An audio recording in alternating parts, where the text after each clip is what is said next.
மனதில் நின்ற காதலியே மனைவியாக வரும்போது சோகம் கூட சுகமாகும், வாழ்க்கை இன்பவரமாகும்.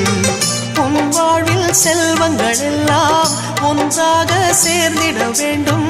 பூவே உன் புன்னகை என்றும் சந்தோஷம் தந்திட வேண்டும்.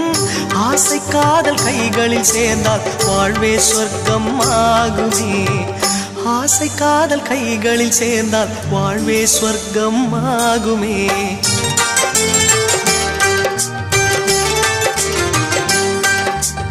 ஆனந்தம் ஆனந்தம் பாடும் மனமாசையின் ஊஞ்சலில் ஆடும்.